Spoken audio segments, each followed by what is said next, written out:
Dirt roads to rock crawling, two-buck chuck to screaming eagle, moonshine to 50-year-old single malt. We talk about it all here on Wheelin' Wine and Whiskey with your hosts, Jason and Chris. Welcome to Wheelin' Wine and Whiskey, episode 138 in Studio L, recording. Yeah. With Chris. Yeah. How you doing, Chris? I'm great. 1 week into the new year. It is. And shit hasn't broken yet. Well, there you go. Have you bought any Jeep parts? Well, I did actually. Well, not specific Jeep parts, but I did buy something for the Jeep. What did you buy? I bought rock lights. Rock lights? No, you didn't. I did. RGB? No, fuck no. Oh, come on. Are you really, your rock light game is, you gotta step up to the RGB. You know, this or at least some color. shit. Like I got blue on mine. No, I just went white. I guess the Jeep's all white now that I think about Yeah, it. white. Just white. But they got the Lux ones. They're super bright. They're badass. Wow, look at you. They'll ship someday. I don't know when. Oh, all right. Well, that meme was going around of, I haven't bought any Jeep parts this year, and we're like 2 days into the year. But the whole year without buying Jeep parts. Yeah. So I am so far behind on my wrenching on shit. It's I need to install the shocks on my truck. I need to do brakes on my truck. I need to do an oil change on my truck. I need to, my truck ran away. My dog died. Oh, geez, you got a country song going right now. But now, at some point, my new rock lights will ship from Lux, and I'll get those installed. I mean, it's just it's wintertime, man, trying to get shit done. But now it's also crunch time to get shit done before I leave for KOH. Yes. So I think just a few weeks away. Next weekend, I've got earmarked. I don't have anything else scheduled. I'm gonna bang out the shocks on my truck and get those done. And then I'm just. Oh, you still haven't put those on? No. Oh my God, you've had those for like 3 months. I know. Oh, jeez. It's been stupid, dude. Just too many things going on. You should have done that instead of putting up Christmas lights. Right. I like my Christmas lights. Where are your priorities, man? My Christmas lights make me happy. That is good. Well, what are you drinking? This has been the first time I've been in a Studio L, and you always off the wagon. Since I've been off the wagon, and you always sit me next to the collection here of fine whiskeys. Yeah. And I just right there, you got a bunch of Old Elk, and you got the Old Elk weeded. Yeah, that's just one of my top 5 favorites. And so I went in there and I just poured a little tiny, not even a finger. It's a splash. It's 2 sips, and it's delicious. Yeah, he's sitting next to the whiskey bar, and he also has the panel. And the tequila that you got, the Burt Reynolds tequila. I didn't know Burt Reynolds made tequila, but that's awesome. Well, it looks like Burt Reynolds. It does. This guy with a big old black hat on, and he's got the Burt Reynolds mustache. And he's sitting in a Trans Am. Yeah,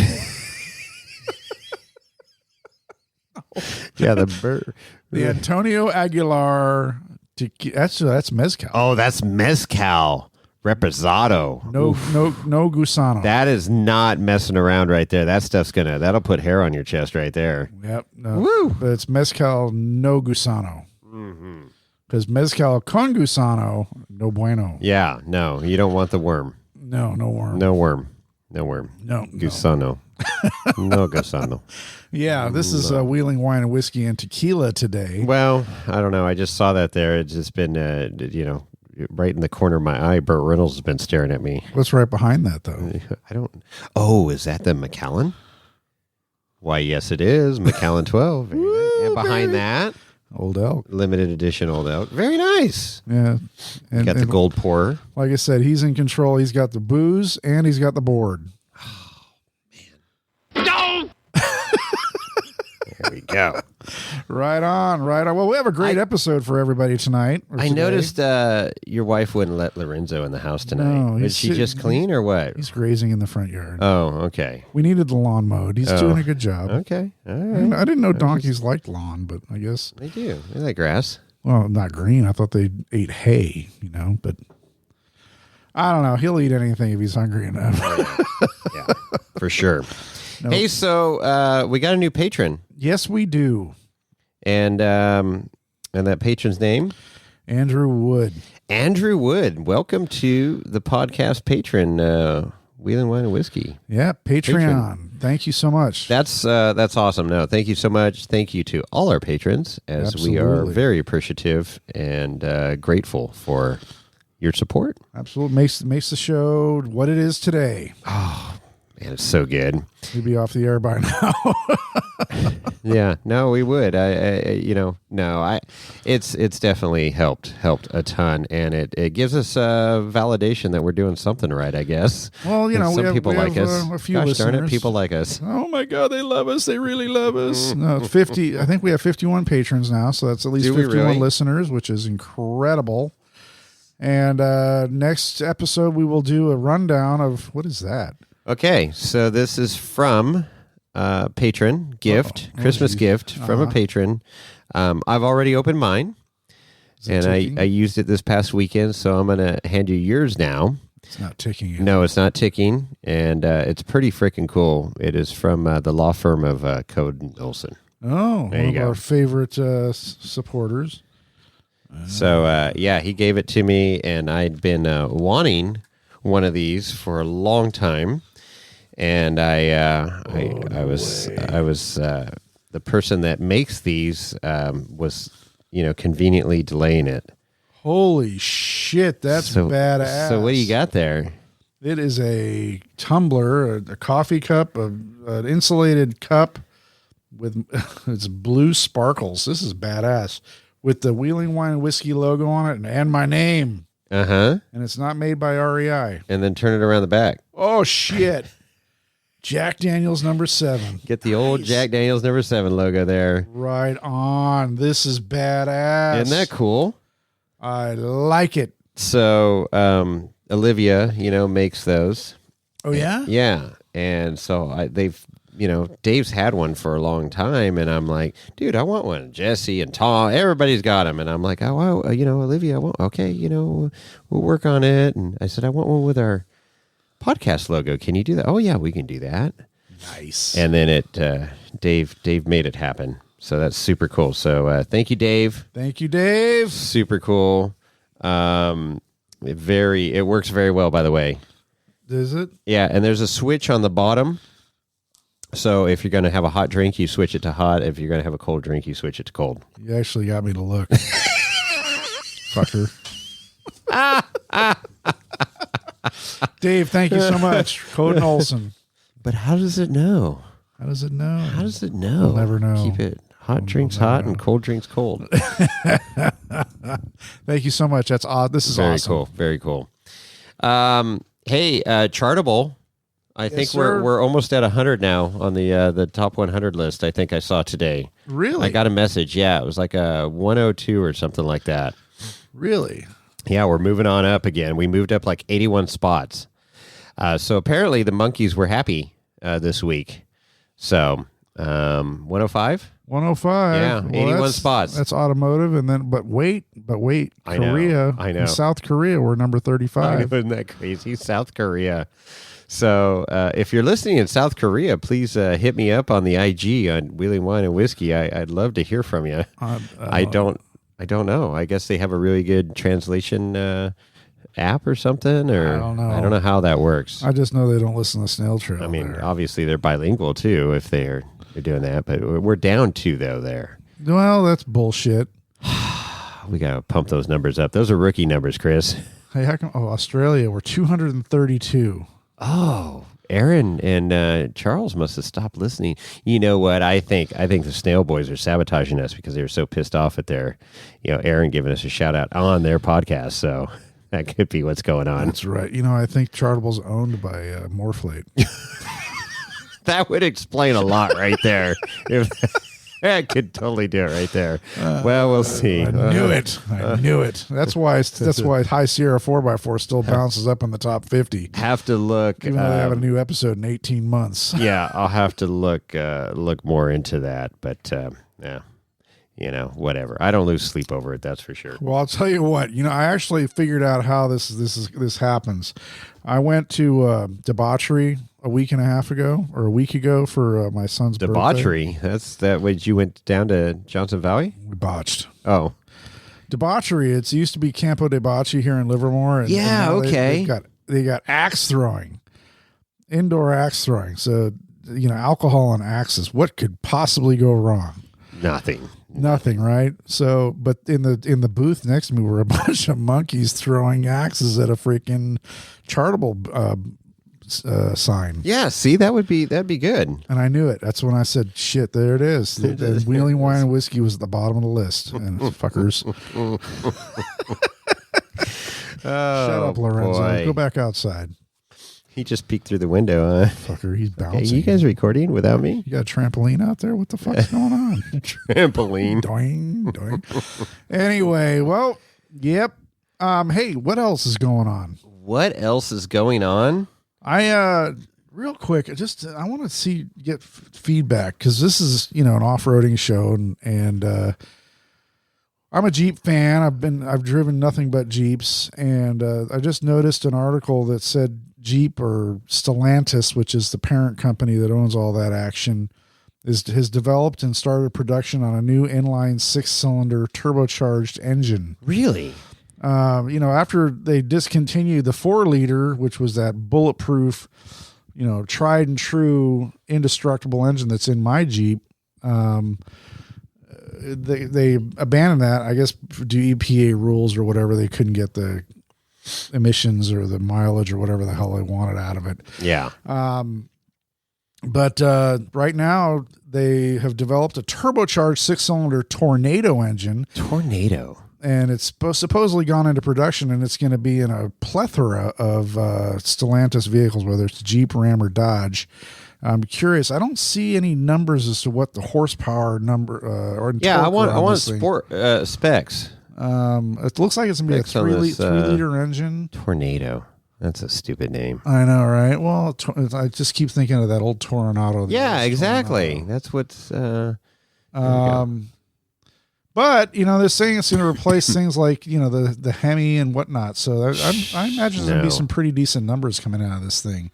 And inline 6s are torquey, but at the same time, modern engine. I mean, just an inline 6 package is not really space efficient like a V6 is. What am I seeing? Oh, that's the Hemi V8. That's 707 horsepower. Well, that's in the Hellcat engine, right? That they're putting in the TRX and the. So it doesn't have the specs on this thing? Apparently there's no numbers yet. It's not unheard of. I mean, look at Ford took forever to report the numbers from the Godzilla engine. Oh, really? Where I want specs. I want numbers. Okay, I demand numbers on my desk by morning. Okay, can you come in? Well, it's got a stupid name, but if it could back up the name if it's got some oomph to it. Well, we'll see. Tornado power plant. This story is developing. So, I mean, well, shit, 3-liter. You're not going to hear about this on the Snail Trail show, because they're going to talk about the freaking Tundra V6. So they just started production November 22nd, 2021. All right. So, okay. Well, there's a good opener. Well, to be continued. Yeah, because I got to see some numbers here. Well, I mean, it'd be kind of cool if they started putting a torquey straight 6 into a Jeep Wrangler again. That'd be pretty badass, right? But also the attack on, and this is also how funny. I mean, you hear about all the reports from Chevy, Ford, all the other import manufacturers are talking about hybrids and talking about EVs, and then you got Chrysler, Stellantis, whatever, saying, hey man, let's snorting coke off a whore's ass, and they're freaking putting a V8 into a freaking minivan. There you go. Yeah. All right. Well, there you go. Yes. Anyway, this is a developing story. I'm curious to know what the numbers are going to be like, but this is cool. A new engine, a new power plant. Well, there you go. You heard it here first. Well, I don't know about that. The Tornado coming back. Shit. Tornado. The old Tornado, front wheel drive, Trevor's, whatever. Hey, I'll tell you, if you've been on the YouTubes, never, and following, if you're following Holly and some of these other people on the IGs and stuff, this Flex Rocks and Rollovers series, where they do this 24 hours of hell. Yeah. So they're out on trails for 24 hours and fixing rigs and wheeling rigs and Breaking rolling shit. rigs and rolling rigs back over. And yeah, looks like fun. Well, they were out in Arizona. Okay. And so they just released the first episode.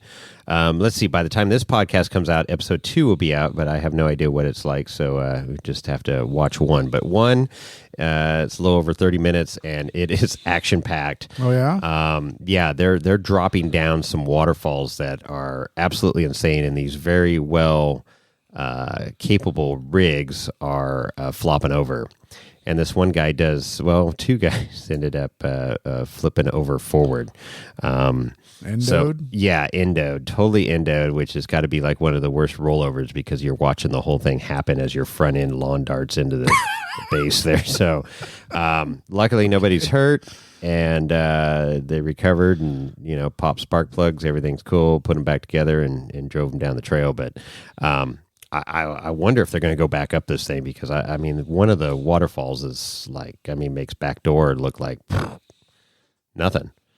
A little speed bump in the Walmart parking lot. Oh, jeez. So, well, maybe I'm exaggerating a little bit there, but I am impressed. They did a very good job of video, and it's never true to life on the video that you're watching. It's always way more severe in life. But this looked pretty crazy from video, so that means it had to be ridiculously crazy. So, anyways, check that out. There's 10 drivers, and Holly's part of it. Fowler, who's been on the podcast, one of her cohorts out there at San Hollow, Chuck Converse. So he's out there. John Grounds, who's well known in the Ultra4 arena there. John Patrick, and then this the one guy that flopped his buggy, Andrew Bailey. Holy hell, this green buggy. So, anyways, check it out. That was a good one. Cool. I'll have to check it out. I haven't seen it. YouTube's half an hour little segment there. I've seen it advertised, but I haven't watched it. Yeah. And then what else just came out here is Die Hard. Die Hard. Yeah, the Christmas movie. Right. No, this is the one. Willis, this is the trail out in Arizona again. That the boys from Keep It Simple Off Road, Mike and Mike's podcast, Mike and Max's podcast. So Mike went out. They do this run every New Year's Day, and so they did Die Hard Trail, and he was a passenger, but he did a good job documenting that, and that's a fun video. There's some gnarly wheeling there. Where's his rig? Well, he was working on it. There's new power steering pump, and he talks about it on the podcast if you listen to his podcast. Yeah.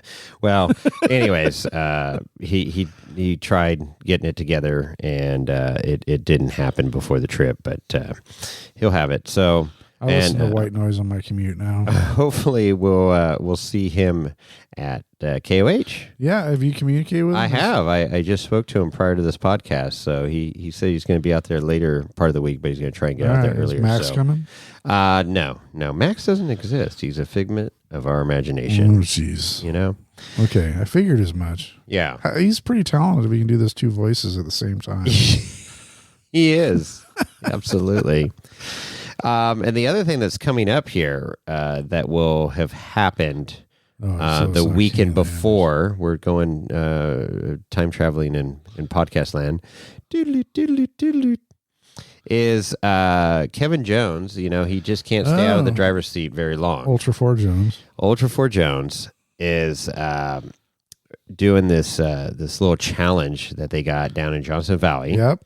That would have happened the weekend prior to this podcast. So we'll have to circle back with him and see how this went firsthand. But he went out and bought a Ford Courier. I thought he was going to take the Grand Cherokee. No. He bought a Ford Courier. I heard Grand Cherokee. Put some Lincoln lockers in it. And so it's I think it should be called Carnage on Clawhammer, but it's Clawhammer Challenge. Clawhammer Challenge? Yeah. So just this little low-key event. You can't spend more than $2,000 on your rig. Okay. So that's procuring it and modifying it. Well, that explains the Ford. Yeah. Well, there you go. Ford Courier. I don't, they did not come stock four-wheel drive that I know of. Maybe they did. Somebody call in and correct me. What's that number to call in, Chris? 1-800-FUCK-Ford. Wow. Wow. Oh, shit.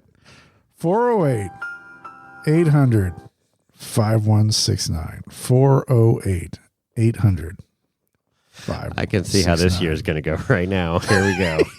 Chris is coming back with vengeance. Hey, man, you gave me some of that Rotten Hammer. Yeah, Rod and Hammer Rye, huh? You like good. that? It was good. That was very good. Speaking of Ultra4 Jones. That's right. And, Rod and Hammer's rye whiskey. Is that 100%? I think it is. Back over here to that. Rye whiskey. It was good. We started out the evening with some old fashions. This is one that I wanted to try because it is 100%. It is 100%. Well, hang on. Oh boy, I don't know if it's. Does it say well, he's reading the label because I can't see it with my glasses. But we started out the evening with some old fashions because I've been kind of kicking around the ratios. And he wasn't disappointed. I made the old fashioned tonight with the Kirkland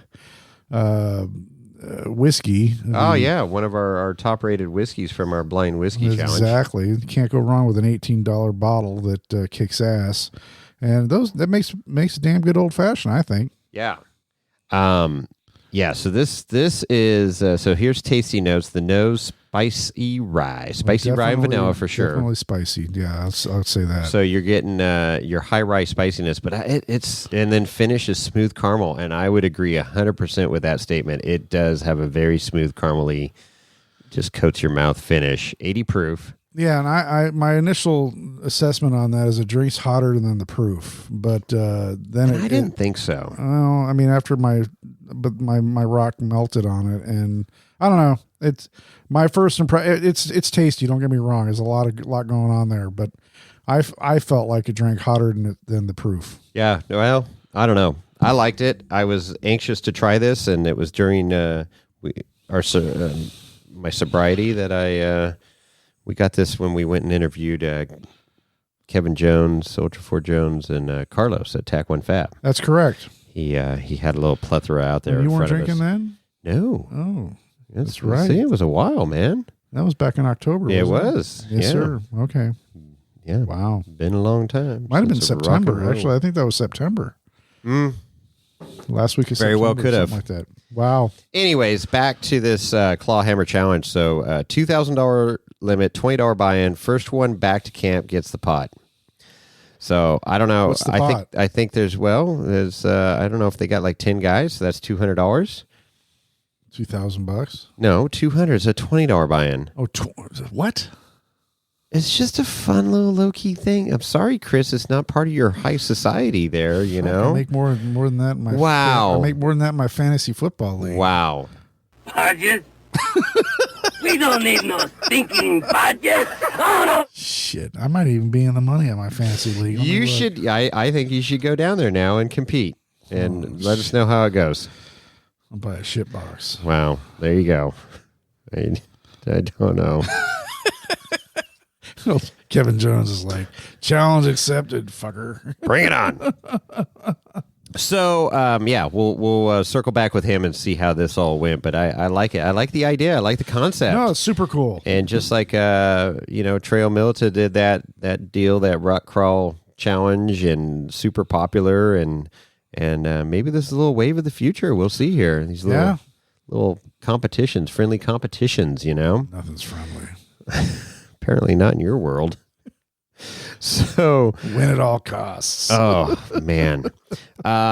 So KOH right around the corner, and you see Lauren Healy's new FIS car. Right. Fully independent suspension car. Crazy. I mean, holy smokes. Just when you thought can't get better. You look at Cody Wagner's rig that Cameron Still races too. It's fully independent. And just insane technology, a lot of moving parts. Oh yeah. And stuff just gets tested to the nth degree out there in Johnson Valley. So I cannot wait to see this car in person. Mm-hmm. And hopefully I'm walking by the pits when they got it stripped down, the body off of it and everything, because I want to see every nook and cranny of this thing. It looks super sexy.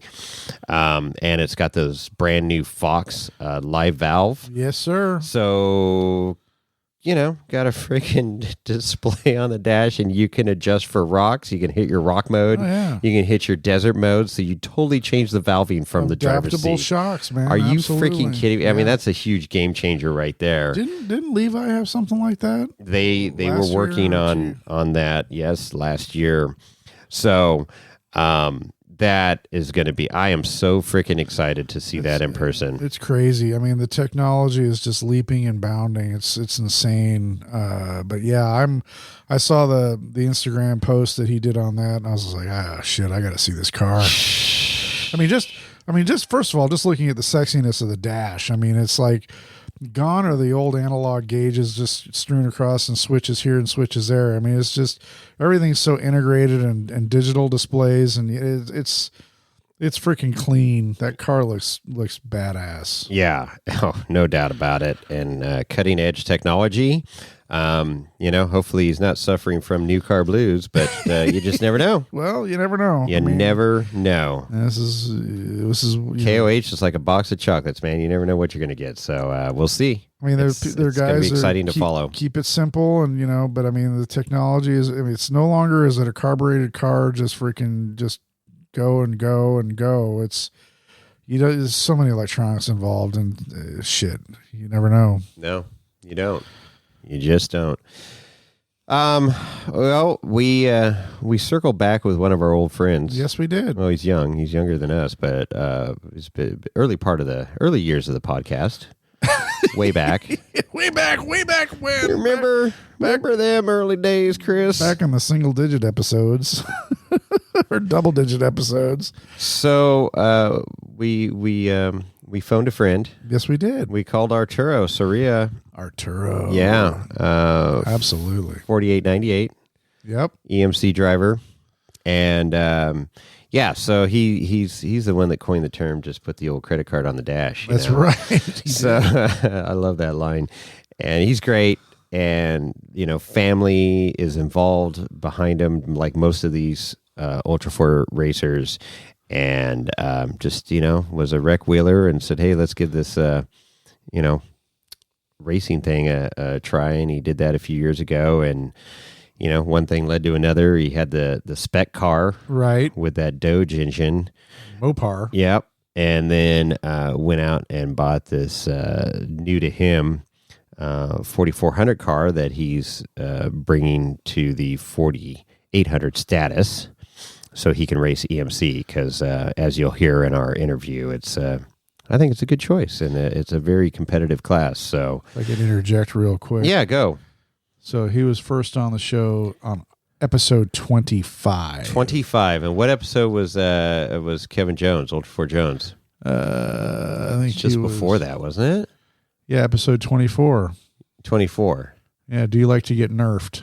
And that was, and then 25 was Arturo? 25 Yeah, I was remember they were Arturo's. right there. So technically... that aired on October 28th of 2019. Wow. Yeah. Wow, I was right.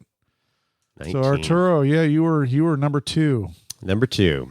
Sweet. And we circled back. Well, yeah. Holy smokes. That's great. So without any further ado, let's roll into the interview with Arturo Soria, car Right 48 and 98. Roll it. All right, Chris. We had to reestablish this connection. The phone lines going down south, I guess, broke down or something. Really? Yeah, there was a major problem, but San Andreas fault or something? Something. I'm not sure, but guess who we have on the line right now? Oh, one of our good buddies. Yes, Arturo Soria. How are you, Art? Driver of 4898. I'm doing great, guys. How about yourselves? Doing good, man.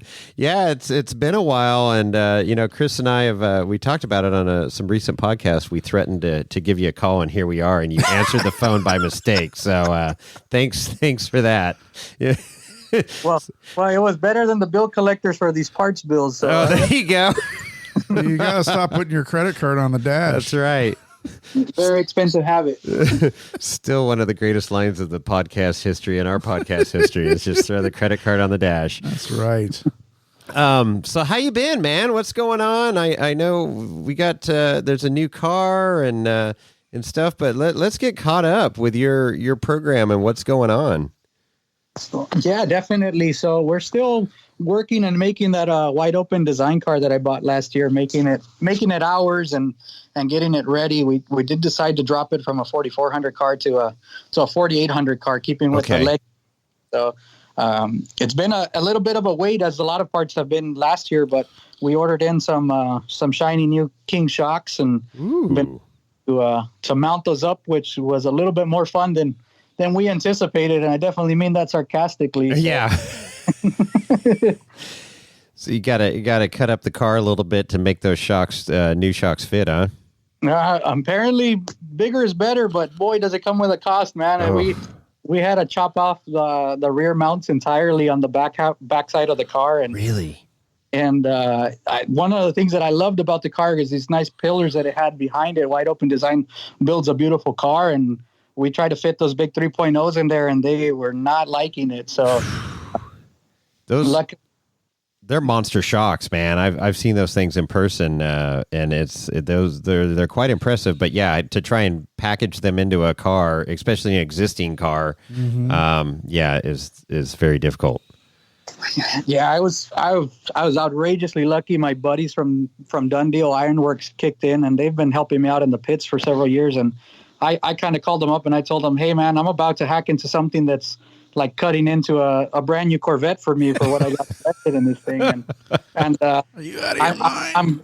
I'm great at breaking them. It's the fixing them that's challenging. So luckily they came in and made me seem a little more sensible, and we came up with an idea, and these guys, came into the shop and got to work with us and just kind of help make sure that my ideas weren't going to end up with a shock mounted to the back of my head inside the car or something. Oh, geez. So let's back up for a quick moment. I'm just curious. So you bought this Wide Open Designs car. It's a 4400 car, and what's the reasoning for backing down and going to 4800 with it?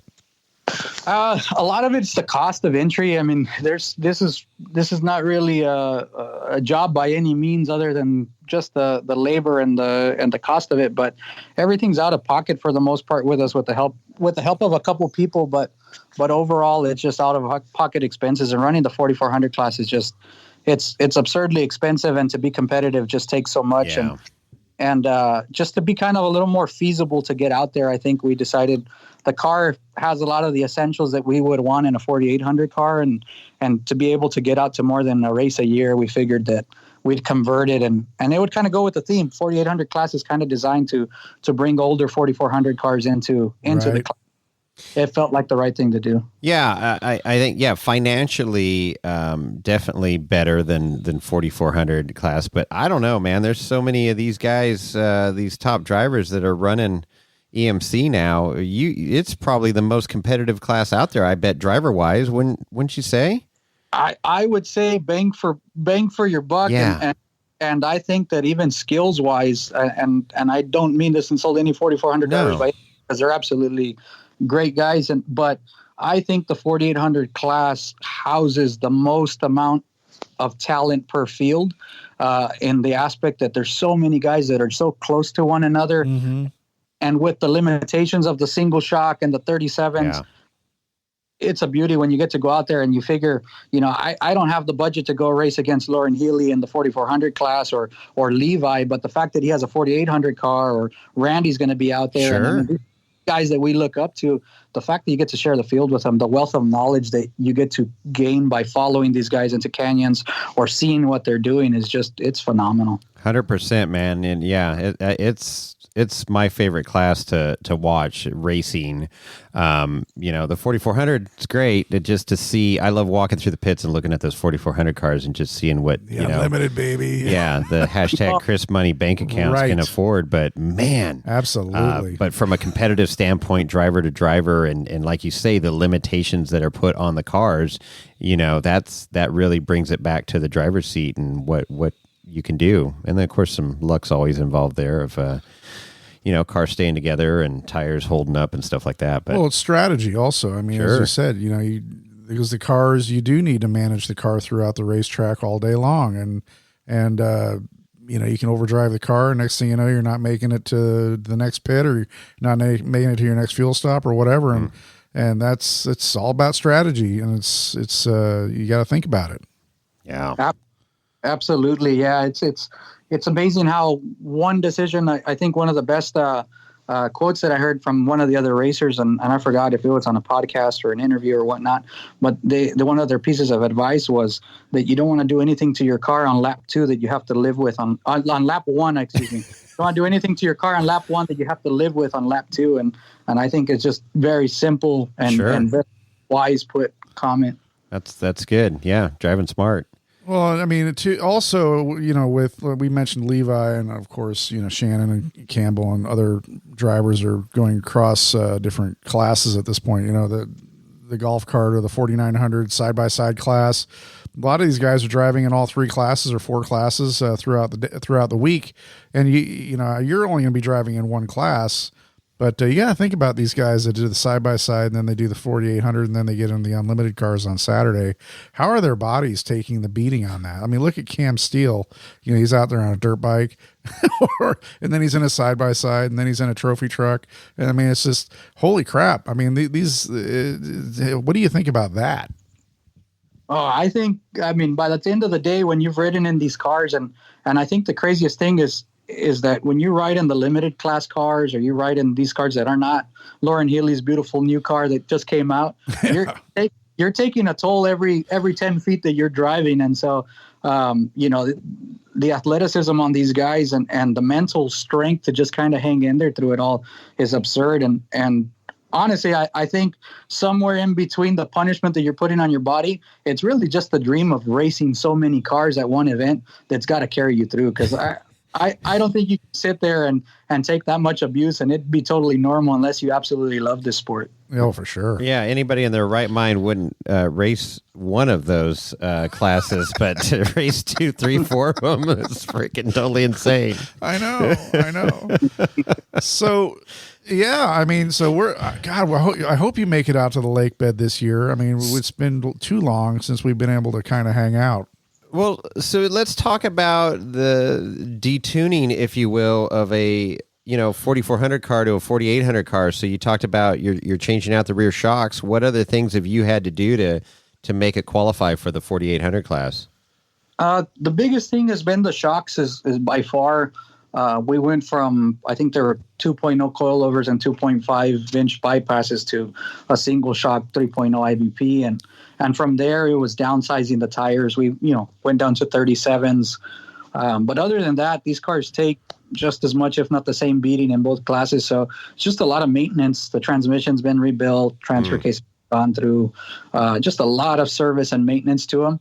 The biggest change has definitely been getting those big shocks to fit. Okay. Some chassis changes is my biggest. Yeah, and you can't run bypasses, so those had to go away.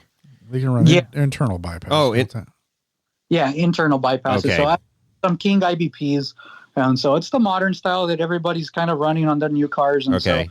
So, it's going to give you a little more feasibility to make adjustments when you're out there without having to pull the shock completely off the car or whatnot. But really looking forward to feeling it. I've never had brand new shocks on anything before as coilovers and stuff like that. And so I'm really looking forward to having something that is genuinely fresh out the box when it comes to shocks and seeing what King can do with them. So run us through the drivetrain, because I remember when you got this car and you posted a little video on IG, and that thing sounded pretty rowdy running around your shop there. What do we got for drivetrain in that bad boy? So fortunately, I'm running a supercharged LS3. Okay. And so it was originally made by Turnkey Motors down in San Diego.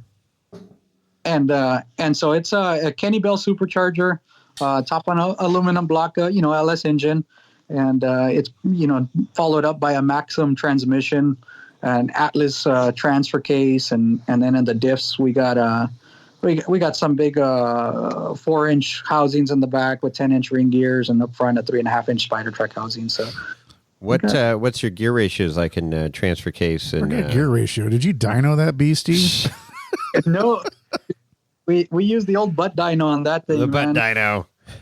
I'll be lucky if it's not misfiring by the time I'm done with it.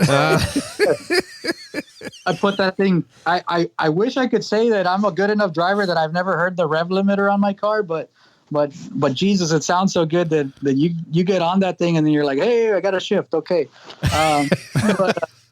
But no dyno yet. It's supposed to be up there in horsepower, but we got to get some race fuel in it, and we got to get it where it can roll under its own power again here. So hopefully for sure in the next 4 weeks it should be driving. Yeah, you're just a few weeks away here. If anybody's told you, it's at the hashtag race prep. First week of February. So what are the ring and pinions then on that? They're big 10-inch ring and pinions gearing from Yukon on there. But it's I'll be honest, it's got a lot of goodies in there, and I haven't had enough time to pull this thing apart to confirm everything on this car, but it drives nice. I'll tell you that much. It eats the whoops up, and it's a lot of fun. And my spec car, I had a couple of years and quite a few races with it to get to know it. And on this car, I had one lap in San Felipe before we had a transmission failure. And so I truly, if I have more than an hour of seat time on this car, I'd say that's a lot. And for what I've owned it, it's not a good ratio, but we're hoping to change that here this year. Okay. All right. Yeah. Well, best of luck, man. We want to see you out of the lakebed racing again. Absolutely. Because our logo looked the best on your black car there originally when we put the logos on the back there. Oh yeah, we need to get him some stickers. Yeah, so we're gonna get you stickers for the new car. We definitely need some stickers for the new car. So let me know what size. We got some 6 and 8 inch ones that Johnny's printing up now for us. So is he? Yeah, you good. let me know what you want and what kind of how many and got. where you want to stick them or whatever. Anywhere but the bottom skid plate we prefer. If they see the stickers there, my day went pretty bad. So That's right. We don't want to advertise underneath your car. No. Roof, hood, sides, front, back. That's all good. That's right. Top of the helmet. Yeah. The one on the visor, right? Yes, right on the visor, right in the center of the visor. Oh, shoot. It'd be like a wrap. Yeah. Yeah, it might help my driving. So. So okay, so that's the plan. So just trying to fit these new shocks in, and then get some seat time on this bad boy and get it to the lake bed. Well, it's gonna have to go through tech and get banded again too, right? Is it? Yeah, so it's grandfathered in, but it does have to get rebanded by the new rules, which I don't think it'll be a problem. This car's been racing for a bit, and the safety stuff I personally want on there just as much as Ultra4 does. Sure. So, yeah, we'll make sure in typical AOK way we'll make it happen. It's just a matter of how easy it comes to us, or if we're a week early or if we're right on time. But right. We'll figure it. Yeah, absolutely. That's wow. I know it's crazy. I can't believe it's coming up so quick again. I mean, we always look forward to it, and it's like, okay, it's summertime. We got plenty of time, and then rolls into winter, and then it's fucking then Christmas, Boone Road. and then New Year's, and it's like, okay, here we go. It's getting real now. Boone Road. And I mean, I'm a little, anxious, little anxiety from what I've got to do between now and then, which is freaking nothing compared to you race car guys that got to get everything together and pit boxes and organize. I mean, it's just, oh my gosh, it's a logistical nightmare. So, yeah. So I Well, Art's got a big family. Well, yeah, and it is, and it's a cool thing, and racers helping racers. That's right. In pits and stuff, especially with this new and much improved fueling procedure. Yeah, safer, a little safer. But having somebody, you got somebody in your pit with a whole foil spacesuit.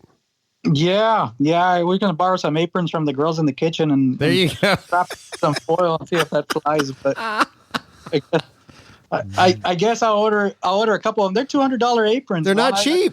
My wife isn't going to be happy about that. I don't spend that much on hers, so she's maybe you should have bought her one for Christmas and wrapped it up and gave it to her. She's, you could say, "Hey, this is the latest and greatest in kitchenware, kitchen fashion."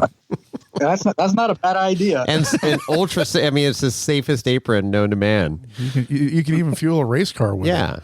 Yeah. So if you guys see John Glenn in my pits, it's because NASA sponsored us with fuel apron. There you go. Oh, that's great. Yeah, you could put like a little Gucci logo on it or something like that for the wife and say, "Hey, look at this. It's designer." Wow. There you go. You can sell this thing, Arturo. We can get this thing. All sorts of ideas flying out there. We just threw a $1 million idea That's out there. it. So, I know. Go ahead. Oh, I was just going to say, so have you been doing any other rec wheeling or anything at all other than working and stuff going on in the real world? Were you able to take some breaks at all this past summer and winter? Just a lot of work, but we've gotten out there a couple times. I got to take the spec car out over Thanksgiving and went out to Ocotillo Wells. Oh, sweet. Which was nice. It's not too often when you have race cars. You know, before I bought a race car, you figured that you have a race car to go wheeling every weekend, but you have a race car to work on every weekend. Right. and so I think it was the first time in a couple of years that I've actually gotten out there and got to just have fun with the race car with no pressure of a race coming up or anything like that. And so it was an outrageous amount of fun, and we got the buggies out there with my sisters and my wife and my parents, and so it was definitely a good time, very really relaxing and a sort of throwback to how it was before racing. How it started when you guys were sitting around the campfire after rec wheeling for a day, going, you know what, we should get a race car. How cool would that be? Now you were probably sitting around the campfire on Thanksgiving. Why the heck did we get a race car? We should go back to this. This is so much more fun. Yeah. I tell you, man, I bought a TJ in the meantime that I was thinking of kind of building up, and it was a decent little TJ. It's got quite a couple goodies and stuff. I ended up selling it, but I was like, man, I'm gonna buy this and go out wheeling. And I went out to a little canyon around here where a buddy recommended go out and play. And it was funny. My dad and I went for a little bit of a cruise, and here I am going, and I'm like, is the 4-wheel drive working on this thing? And he's like, hey, you have to remember, this thing isn't a race car. Right. Man. You're going to have to drive it a little bit more than this. And, it's some little canyons and stuff, struggling to get up. And I'm just looking around. I'm like, something broken. But I guess that's what happens when you wheel an Ultra4 car and you want to go back to regular stuff. Yeah, you're tainted. You're tainted. Damaged goods. You've been to the top of the mountain. Now you got to ground yourself back down with us little people that are just trying to get a quarter of the way up the mountain. Well, it's no different than you leaving your buggy and getting back into your CJ, and you're just like, oh. Yeah. Well, what was interesting is somebody posted on IG, and they have race car, and then they got their rec wheeler, the rock crawler, badass rock crawler, sitting next to it. He's like, the race car is fully torn apart, getting ready for KOH. And he pans over to the rock car and goes, yeah, this thing's been solid since day one. We just put fuel in it and oil and send it. And it's true. I mean, the rock cars it's difficult stuff we put them through, but we're not going at race pace and bang them. And that's been the really nice thing about having, that to go crawl, but it gets you deeper into trouble too. The more set up your rig is, the deeper into trouble you get. So it's all very, cyclical, brain damaging stuff here, that it makes no sense at all, but we have a ton of fun. And so Jason's next step is a race car. No, I have no desire to go fast. I still want a right seat ride.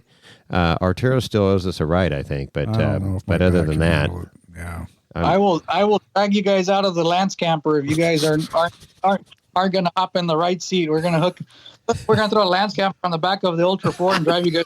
Do it. I'm game. Wow. But no, we definitely got to get you guys out there, man, and get you guys in a race car. It's fun, but I'll tell you, after doing some trail wheeling, I definitely miss the trail wheeling as well. And I'll tell you, I had major trip envy over you guys going out to Sand Hollow for trail here. I think that's. I'm gonna try to figure out how to fit that on my list because that looked like a ton of fun for you guys. You really do, and talk about just a fun, family fun rec wheeling event too. There's something for everybody, and it's just a spectacular place that it'll challenge even you, Arturo. Oh, well, I don't put myself up there on the level of some of the rock crawler guys. There's some of these moon buggies are doing things that I might have to break the rig before I get there so I can get out of it. Yeah, exactly. I mean, there's some stuff there, and watching some of these pros that they put their rig in these situations, and I'm sitting there, it's 30 plus years of wheeling that I've witnessed and done, and I'm sitting there just shaking my head going, no, there's no way you're getting a vehicle up this, walking these courses, the super crawl course and stuff, and then you go over there the next day and here's a vehicle that went right up it, and I'm like, how in the freaking world did you just do that? Dude, the stuff they show, I mean, Cody Wagner and Randall and those other guys, it's just, I mean, you were the first year you went to Trail Hero, you said they were coming up this one trail that was like, wasn't even a trail. Yeah, they exactly. were breaking trail. It was like billy goats. You know? Yeah. I mean, that's the thing that blows my mind watching that. And Jason did some stuff this past year at Trail Hero that even he admits I had no business being. No, it was silly because I look at it and I go, no, I shouldn't even try that. And then next thing I know, I'm right in the middle of it. Yeah. But that's part of the fun is figuring it out. And like I say, the more capable the vehicle, the more deeper into crap you get. So whatever. It's fun, but well, that's good. I'm really glad to hear that you guys got out there Thanksgiving with the fam and got to, just get back to your roots a little bit and what it's all about and just having fun in the outdoors and yeah.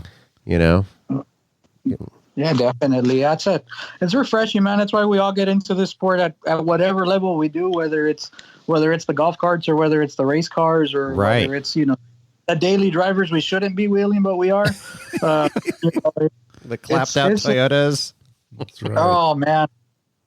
I'll tell you what, it's some of the cheapest cars I've owned have been some of the most fun. So yeah, exactly. I don't know how that works out, but either way, I mean, it's just a blast when you get out there with your buddies and your family and you get to go out and get off the road and get out in the desert or get out in the woods or whatever it may be. Sure, so. for sure. Yeah, absolutely.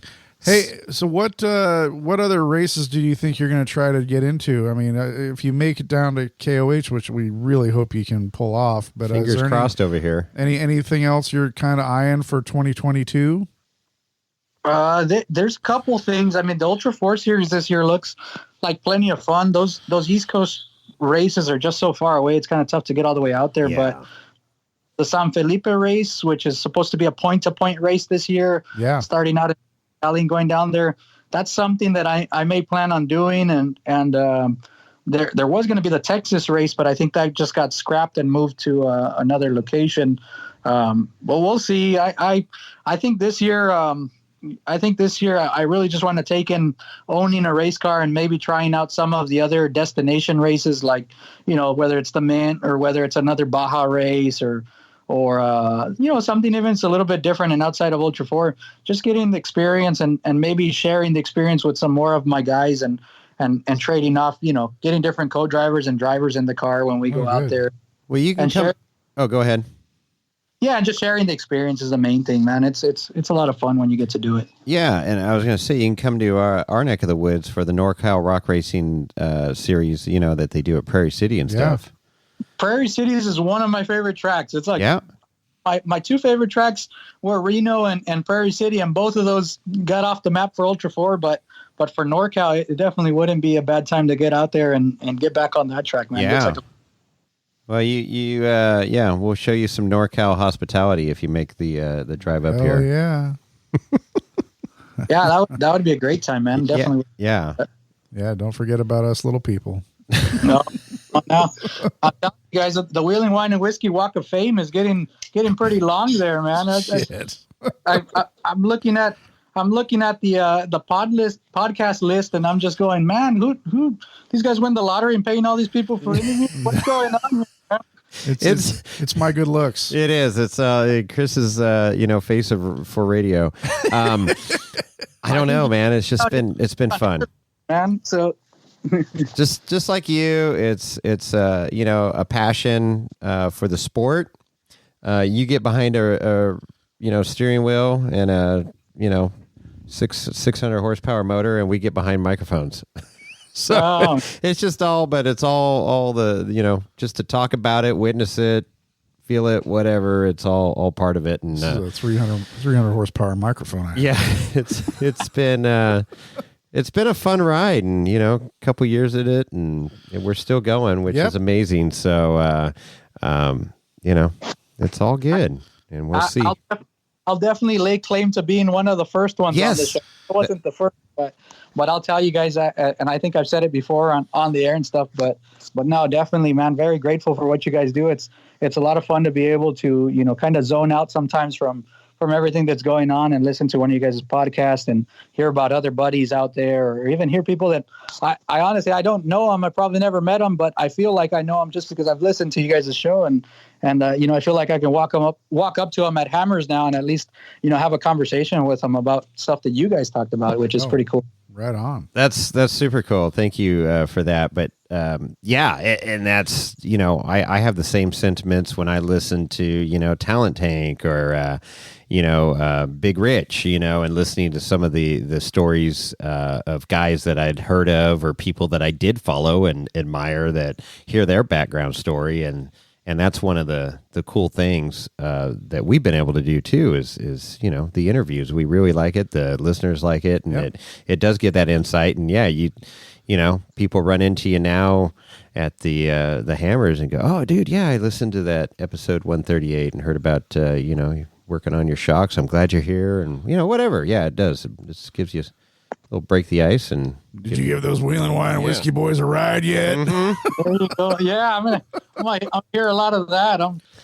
What's it called? But we'll have to figure something out. Maybe if you guys compile a list of people that sign on to be Patreons this month, we can pick one of them out there to go for a ride in one of the cars as well. Boy. Oh, well, there you go. There's a good little contest right there.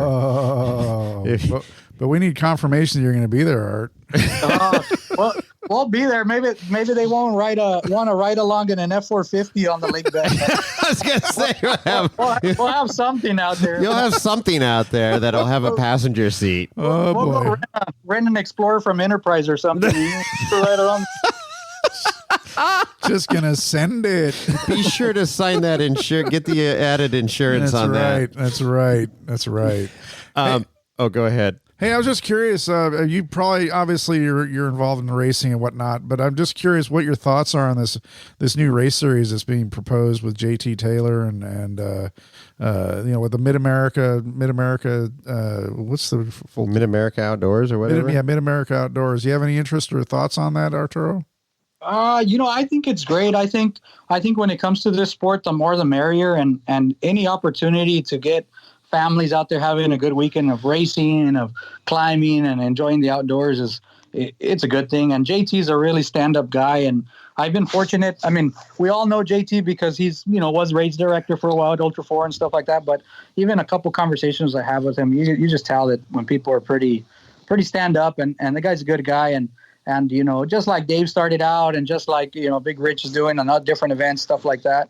On the East Coast guys on the rock bouncing stuff, I think it's a great idea to get him involved in these events. And I think that this like East Coast, West Coast crossover event style that they got going on is great, because I want to watch rock bouncers too. You know what I mean?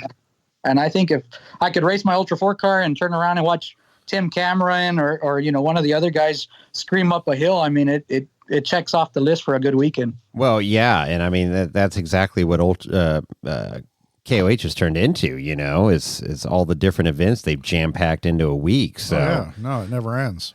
From two-wheel motorcycles to trophy trucks and everything in between. They got the Moon Buggy event. What's that? Yeah, the rock crawl. What is it? The Monday night thing. Well, it used to be the backdoor shootout, but now they just call it the shootout. The shootout, yeah. Yeah, but they had the slow buggies in between the race up the hill and whatnot last year, which was super cool. And, I mean, they're trying to, there's no set formula as to what Dave Cole's trying to do. Like you said, the more the merrier. So if it just, my fear, and I hope it doesn't really happen, is if it deludes or, waters it down, if you will, makes people spread out too thin to try to, do this series or that series or whatnot. I mean, I know that there's East Coast guys and West Coast guys, and of course there's middle of the United States people. But I don't know. We'll just see how it all evolves. Yeah, definitely. I think it's going to take a couple of years for everything to kind of situate. We saw it in the short course series, and I think we've seen it on even like the Baja style racing, where it kind of turns into a lot of little smaller events, and then there's the big events and stuff like that. But yeah, it's a tough call, I think, for everybody in that situation. But hopefully it's just more good times, and hopefully they do come together and create another mega event. And if there's 2-3 hammers throughout the year, I mean, that'd be spectacular to go attend. So no, I agree. The more the merrier. That you summed it up perfectly there. And opportunity, because let's face it, there's some guys here on the West Coast that will never get over to the East Coast, just financially, time off work, everything. There's no way. And then vice versa, the guys on the East Coast are never going to make it to the West Coast. So if they got something in their backyard that they can go race and be competitive at, and that's awesome. Well, look at this past year. We had that race in Sturgis. We had Moab. We had, of course, down in Oklahoma at the Nationals. What was the other? Dirty Turtle. Dirty Turtle. The Dirty Turtle.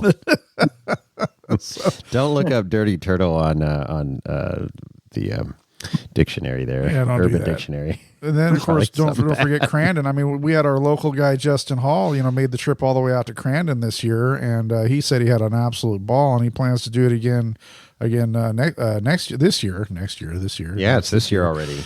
Do you have any interest in trying to get out to Crandon at all? I watched the live feed for that race. It looked like an awesome venue, especially, rooting on Justin and stuff like that out there. But I'd love to be out there. It's just, it's very difficult. I mean, you take a week off of work and you're driving for 5 days out of that week that you took off of work, and you're unloading one day and loading up the next day, basically, it feels like. But I'd love to make it out there if I had the time to kind of really take it slow and enjoy it. Yeah. Yeah, for sure. I mean, it was listening to Justin's description about the whole thing was I watched some of the live feed. Actually, I watched quite a bit of the live feed, and I didn't realize it just turns out that Ultra4 is kind of a sideshow for that thing. There's so many other races, whether they're trophy trucks or all the different levels of trophy trucks, side by sides, motorcycles. It was kind of like. And it was to have Justin just say, yeah, Ultra4 is kind of an add-on race out there. And I'm just like, wow, it didn't even occur to me, but looks pretty cool. And Wheeling Wine and Whiskey definitely wants to make the trip out there itself. Yeah, we keep talking about it. One of these years we'll make it happen. I know. Well, we got to save some money, I guess. Just throw the debit card on the dash. Yeah, on the podcast board here. As long as you're under that limit marker, I think that's still okay. So okay. Well, so far we're doing okay. All right. Oh, the new Roadcaster Pro has a credit card reader. It does. It's got a little slot there. Shit. Turn, give it back. Oh my gosh. That's perfect. Right on. Well, man, Arturo, it's been great catching up with you. You got any other tidbits or anything you want to share? I think my biggest thing that I've talked to a couple people, and while I've been out of racing and talked to a couple younger guys than me, and some people that are even my age or older and stuff like that, and you talk about racing, and we're nothing special. We're just guys that work hard and make a bad decision and buy a race car. But I encourage people not to make as bad of a decision as you possibly can, but slap something together whether it's an older Jeep and you throw basic white body shocks on it and throw a cage in it and stuff like that. But I definitely recommend to everybody, if it's on your bucket list of things to do, going racing is not always manageable at the top level, but there's definitely a lot of classes, and there's, used cars that come up for sale, and you can hop in there and dive in, and at the very least, if you can't do it all the time, but if you do it once or twice, I mean, it's an experience that a lot of people should experience. It's a great time. Yeah. Out there in a great community. Excellent. Very well said. Well, you've got a car for sale, right? I don't know, man. Don't know yet? Everything's for sale. Everything's for sale, Arturo. Everything's for sale for the right price. Right now, the spec car is basically under the command of my dad. He's going to get to wheel that thing around. Okay. And I'm going to be using up the new wide open design car. So I'm really looking forward to having 2 Ultra4 cars in the family to go out just on a trail day and, basically rerun the race course. But we'll see. I mean, when it comes to race cars, you end up buying a race car, and then if you sell one, you end up looking to the next thing that you can buy. So sure. I'm trying to hang on to it so that way I don't go commit to some crazy IFS car or something. Well, there you go. And it's that is a good pre-runner too for the course. So well, you can be like Levi. You can buy a side. You have a side by side, don't you? No more side by sides for me. No, I kept the spec car, so I sold the side by sides and to offset some of the costs. So right now you could do 4,900, 4,800, and 4,400. I mean, come on, man. I had that thought for a while, and after running San Felipe in 2 classes, it not only is it expensive, it's a handful to manage. Sure. Oh, I bet. Yeah, that's crazy. That's a whole nother level of loco right there. Maybe one day, if after the EMC race, if the car's together and somebody wants to pay for the 4,400 spot, and I wouldn't mind racing again, but cars got to be together for that. So we'll see. Yeah. Well, I'll say this: the Powerball is up to $530 million, and I have the winning ticket. Just so you know. Oh, well, there you go. So the drawing tomorrow night, I could be your sponsor. There you go. You got about half a year's budget for what's going into the 4,400 class with that. Shit, half $1 billion ain't enough. Oh boy, well, these guys have that in their show haulers just to take them out there. That's right. Oh God, Yeah, okay, I'm editing that out. Oh man, right on. Hey Art, how do people get a hold of you or find you? Well, if it's for good reasons, and they can look me up on Instagram and Facebook. If they want to kill me, just look for the car that's still getting worked on the lakebed. There you go. Shoot. The Instagram is at Arturo Soria 4898. Okay. And on Facebook, it's under AOK Racing. You can look up my page. That's right. AOK Racing. Right on. Well, Art, it was so good catching up with you, and it's been too long, and we're looking forward to seeing you on the lakebed. Absolutely. Here in a few short weeks with a car, racing in the 4,800 class. We have our media credentials, so we'll be right there at the start line. That's right. Flagging you down there for you. Mud shot in our faces. Awesome. Now we'll make sure we'll make sure we're out there with a car. Okay. And we'll make sure that we cash in on those ride-alongs that I promised. There you go. My word. Sounds good. I'm gonna have Chris get the extra durable Depends so Shit. he doesn't ruin your seat. There you go. Nice. Right on, Art. Well, thanks for coming on. Awesome, man. Thank you so much. Take care, man. Appreciate you guys. Take care. All right. There it is, Chris. Art back in the Heezy, baby. God, I hope we see him down there. How good was it to hear from him? I love his attitude. He's all in. He's just, it's just like, he's having fun with this thing. And it's, obviously he wants to win, but it's just, it's more about being with the family and racing, his race family, his real family, his kin, just getting out there and making it happen and hopefully bringing home a trophy and a big check at the end of the day. Yep. Man, wish him the best of luck here in the final few weeks before KOH getting that car ready. Mm-hmm. So we hope to see him out there with the new car, but he's got backup. He does have and he's got backup to the backup. So that's right. As most good teams do. So that's great, Art. Thank you for your time and just there's some great stories once again. And man, just that car sounds so rowdy. Well, I don't yeah. know what it was, but a supercharger. Supercharged LS3. I mean, come on, man. Angry. 600 is probably, yeah. I mean, I don't know, but it's gonna put down some tread, man. There are cars in 4400 class that are closing in on 1,000 horsepower now, right? Probably not in KOH trim, but short track trim. I don't know.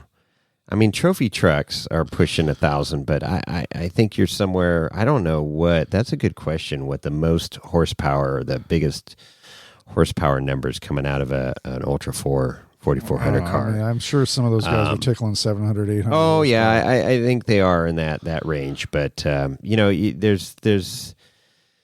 I mean, it's a race thing. You got endurance there, so it's not like you're running down, a quarter-mile racetrack where the engine's running for 2 minutes. So it's got to have that durability, and there's a lot of factors involved with that you don't want the crazy high horsepower for.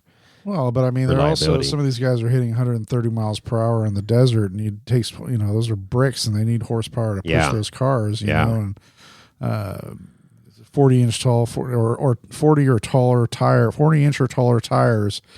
That just saps horsepower. You need horsepower because you're going to have a lot of losses. You Ultra 4 drivers out there, the guys that are on the pits pit crews that listen to this podcast, DM us, email us. Yeah, let us know. Let's hear some horsepower numbers. That'd be fun. You also send or call us at 408-800-5169. Yeah.